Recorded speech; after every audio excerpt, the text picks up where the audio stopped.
itu adalah merupakan pengakuan.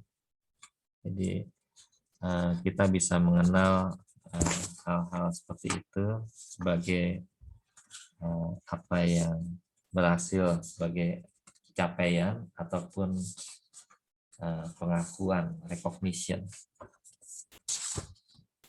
Nah, yang berikutnya adalah dapat menjadi motivasi, menjadi motivator dengan mekanisme kontrol yang efektif. Segala sesuatu itu sebetulnya sudah ditentukan oleh Allah.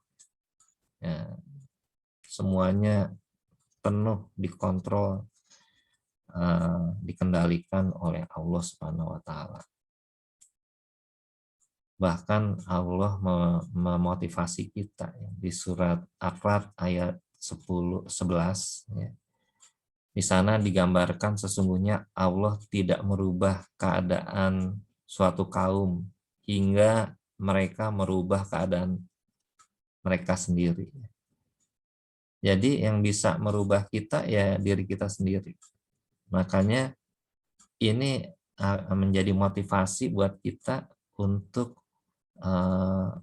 bisa berubah. Ya, kalau kemarin males-malesan, nah sekarang saatnya yes nih kayaknya nih. Yes. Jadi kita mesti berupaya. Hai orang-orang beriman, bertakwalah kepada Allah. Hendaklah setiap diri memperhatikan apa yang telah diperbuat. Jadi kalau kita malas-malasan, nggak bisa yang kita dapat hasilnya. Ya. Jadi kita mesti melihat apa yang telah kita perbuat untuk hari esok. Ya. Hari esok bisa selama kita di dunia, tapi hari esok yang dimaksud di sini setelah kita di dunia mau jadi apa. Makanya strategi kita adalah dunia dan akhirat. Di dunia kita dapat, di akhirat kita dapat. Makanya Rasulullah menyarankan kita niatnya langsung ke akhirat. Kalau kita ininya ke akhirat, maka dunia kita dapat. Ya, jadi kalau kita niatkan sampai di akhirat, maka dunianya kita dapat. Tapi kalau hanya meniatkan hanya untuk di dunia saja, strateginya masih kurang. Karena akhiratnya belum tentu dapat. Ya. Banyak orang kaya segala macam, tapi cuma di dunia aja. Di akhiratnya nggak terbawa juga kekayaannya. Ketenarannya banyak, tapi cuma sampai dunia aja. Nggak bisa dibawa ke akhirat dan sebagainya. Ya. Tapi mereka yang berstrategi ya untuk sampai di akhirat, maka biasanya dunianya ikut ya. Jadi seperti itu.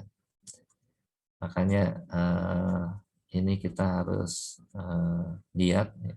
Itu tadi di surat Al-Hasr ya. Hasr ayatnya ayat 18 ya.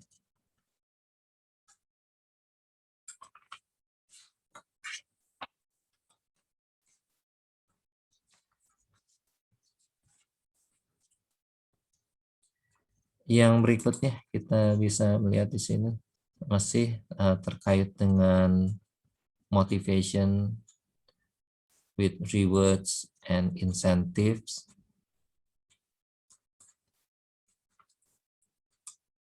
Ya, ada satu kondisi di mana ada potensial downside, ya. Potensial anjlok, potensial rugi. Ya. Paling tidak kita bisa melihat lain ladang, lain ikannya, lain ladang, lain ikannya, lain langit, lain lubuk, lain ikannya, lain ya itu ada peribahasanya tuh, saya nggak ingat ya. Tapi intinya di lain tempat, lain suasananya, lain juga kulturnya, lain sistem penghargaannya begitu. Ya. Di sini kita bisa melihat adanya perbedaan antara wilayah-wilayah yang kita miliki, ya. Mungkin terkait dengan functional areas, ya. Mungkin produknya yang beda, ya. Boleh jadi dagangannya sama, tapi dia ada di Jawa Tengah, kita ada di Jawa Barat. Yang laku yang di Jawa Tengah, ya. Kita sama-sama jualan batik, sama-sama jualan apa itu namanya? Kalau makanannya tuh apa ya? Apa itu yang ada telurnya, ada nangkanya. Aduh. Eh, Kalau di IBS itu Ibu Wiwit yang jualan tuh. Eh, eh, Apa nangka apa tuh? Nangka yang agak coklat-coklat itu. Ya itu makanan yang di Bu Wiwit itu, ya. Nah itu kan yang laku yang di Jawa Tengah. Kalau yang di Jawa Barat nggak laku jualan itu, ya. Bikin batik pun dari mana? Dari Jawa Tengah. Oh, laku. Kalau di Jawa Barat ada batik apa tuh ya kemarin, Trusmi ya, yang pemiliknya berhasil membangun pesantren, masjid-masjid, ya,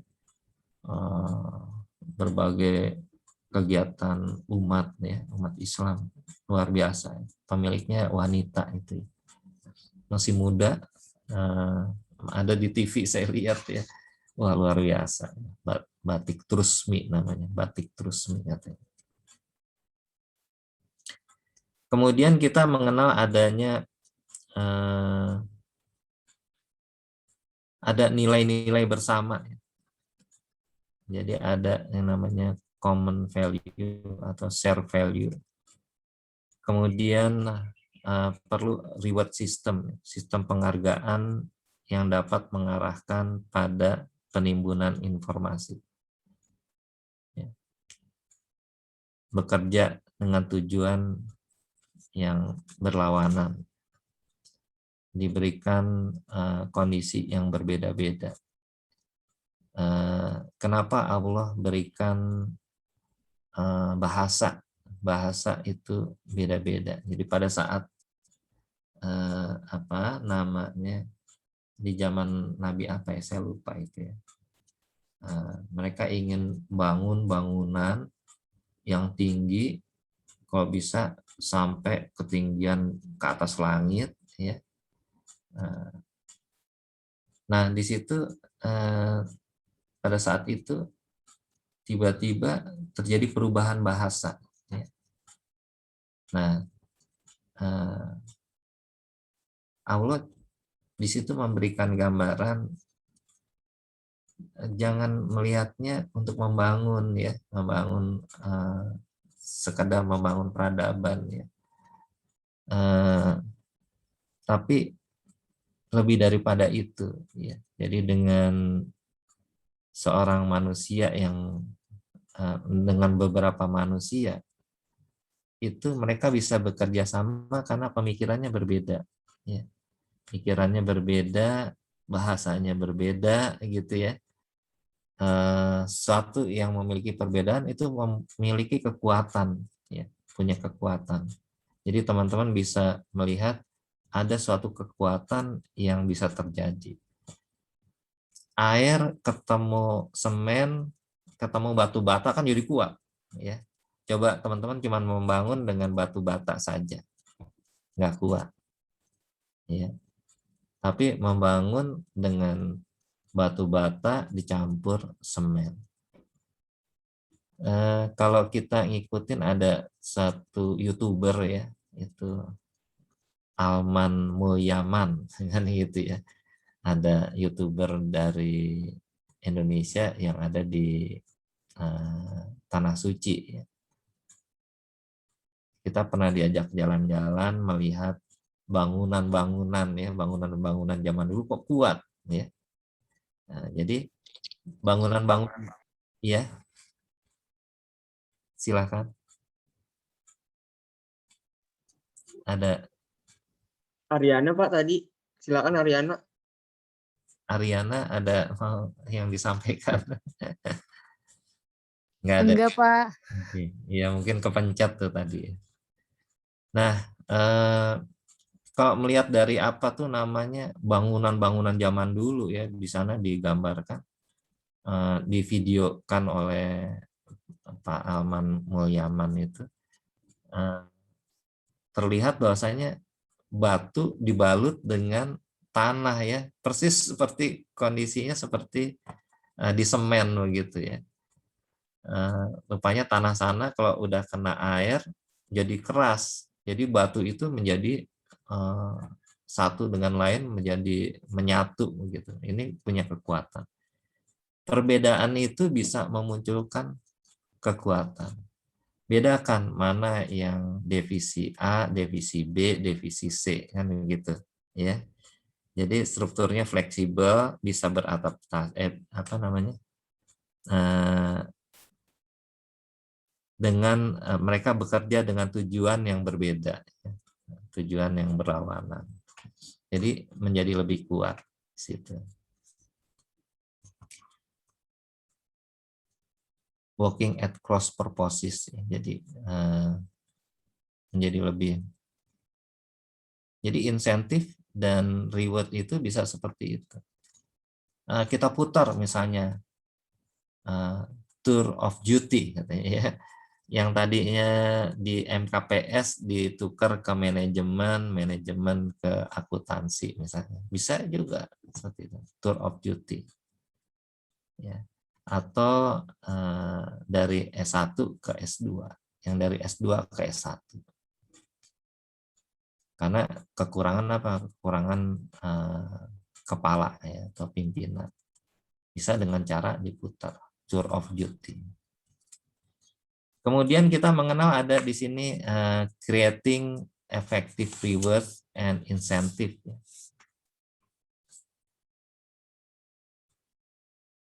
Ya, kalau kita melihat, kita bisa melihat, bisa menciptakan suatu reward atau penghargaan yang efektif, reward maupun insentif yang efektif. Di antaranya kita perbaiki tujuan, memperbaiki niat katanya kalau di Islami ya, kita selalu perbaiki niat, perbaiki inti-intinya. Yang tadinya nggak jelas ya dibikin lebih jelas. Ya. Mungkin juga doa kita nggak pernah terkabul ya, dikarenakan permintaannya kesana kesini. Saya baru dengar itu di salah satu video singkat di Facebook ya. Kenapa seseorang itu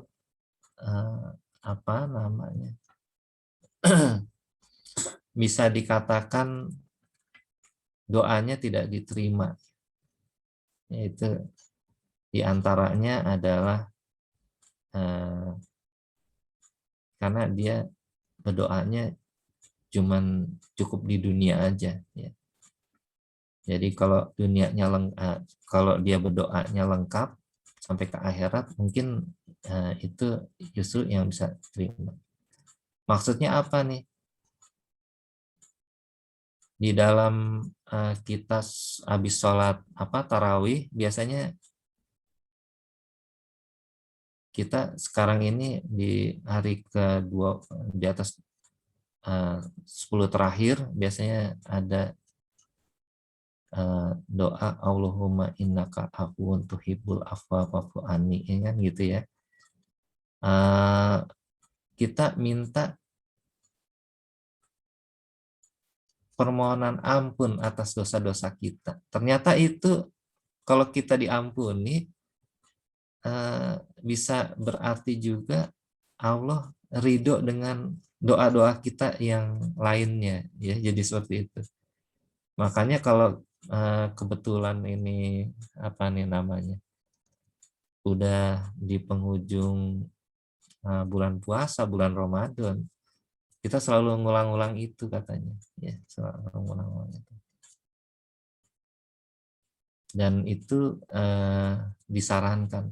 Kenapa kita nggak dianjurkan sama Rasulullah? Ya Allah, berilah apa namanya, rezeki yang banyak ya. Enggak, yang diajarkan minta ampun ya, minta ampun. Boleh jadi karena dosa kita yang banyak itu, dosa-dosa yang tidak terampun, maka doa kita enggak terkabul. Ya, seperti itu. Kemudian juga kita melihat ada ukuran ya, performance measures. Jadi ukuran-ukuran pengukur kinerjanya kita perbaiki. Jangan-jangan terlalu tinggi yang kita ingin raih ya. Ya normal-normal saja ya. Sebatas manusia, jangan mau mengukur kinerjanya malaikat ya. Tapi kinerja manusia mungkin lebih terlihat. Kemudian adanya feedback, ada umpan balik yang cepat, jelas katanya, dan tidak membingungkan. Feedback is prompt, clear, and unambiguous. Ya. Dan yang berikutnya adalah sistem kompensasi yang dianggap adil dan merata. Jadi kita bisa melakukan itu di samping struktur yang fleksibel katanya, yang bisa dilakukan untuk melakukan perubahan. Ya, jadi jangan yang susah-susah, ya, jangan yang susah-susah. Makanya kerumitan itu identik dengan banyak dosa. Ya. Kita berpikir yang simpel aja, yang ada panduannya daripada Rasulullah. Ya. Jangan yang sulit-sulit, banyak bertanya, banyak yang apa namanya, berpikir secara rumit itu. Biasanya ada kekeliruan di situ. Nah, ini yang kita batasi. Ini adalah posisi yang terakhir mungkin, di mana kita bisa menetapkan batasan ataupun kendala yang kita hadapi. Satu biasanya adalah kita membatasi tujuan. Wah, mau bikin skripsi, batasi, jangan semua mau diteliti ya. Mau bikin ini nih proposal penelitian, ya tujuan penelitiannya jangan kebanyakan ya. Ya cukup yang simpel-simpel aja, fokusnya jelas gitu ya, nggak usah semua mau diteliti. Kemudian spesifik, mudah diukur ya, metodenya apa, gimana nih cara dapat datanya, misalnya kan seperti itu ya. Itu ya strategi. Jangan sampai kita bikin penelitian yang nggak bisa kita ukur variabelnya. Kemudian horizon waktunya ya apa, nggak terlalu panjang ya, nggak juga terlalu singkat, yang memadai untuk pencapaian tujuan. Kemudian achievable but challenging, bisa dicapai dan memberikan tantangan gitu. Yang berikutnya adalah provide proper direction. Dapat menyediakan petunjuk, ya. Tapi juga memiliki fleksibilitas saat dihadapkan pada kebutuhan untuk berubah. Ya, jadi kalau kita mau lakukan pengalihan, perubahan, penyesuaian itu bisa secara cepat. Ya, jadi kalau di sini gampang digambarkan, kalau kita melakukan penelitian itu kalau bisa menggunakan variabel-variabel yang sangat fleksibel, ya, seperti itu. Mungkin untuk hari ini saya cukupkan sekian mungkin kepada teman-teman semua. Saya secara pribadi banyak merasakan kekurangan, ya, dan banyak melakukan kesalahan kepada teman-teman dalam keadaan berpuasa ini. Saya mohonkan kepada teman-teman untuk kita bisa saling memaafkan, ya. Kemudian saya doakan agar puasa teman-teman mendapatkan keridhaan Allah Subhanahu wa taala, Amin. penuh dengan keberkahan juga. Juga kita bersama-sama upayakan meraih 10 hari terakhir ini. Sekarang tinggal 7 kali ya, 7 atau 6 hari ya. 6 hari sisa ini untuk siapa tahu kita masih berkesempatan mendapatkan malam Lailatul Qadar, ya. Malam Lailatul Qadar ini nilainya bisa 1000 bulan, sekitar 83 tahun. Jadi kalau kita melakukan amalan yang baik, maka dinilainya 83 tahun. Luar biasa sekali, ya. Jadi belum tentu umur kita bisa mencapai 83 tahun. Makanya umat Rasulullah banyak umurnya yang panjang-panjang. Rasulullah umurnya cuma 64 ya kalau nggak salah. Dan taruhlah setelah umur 40 kan beliau jadi jadi rasul, berarti 24 tahun, taruhlah 24 tahun mendapatkan malam Lailatul Qadar. Berarti berapa tahun usianya paling panjang Rasulullah, ya. Usianya paling panjang.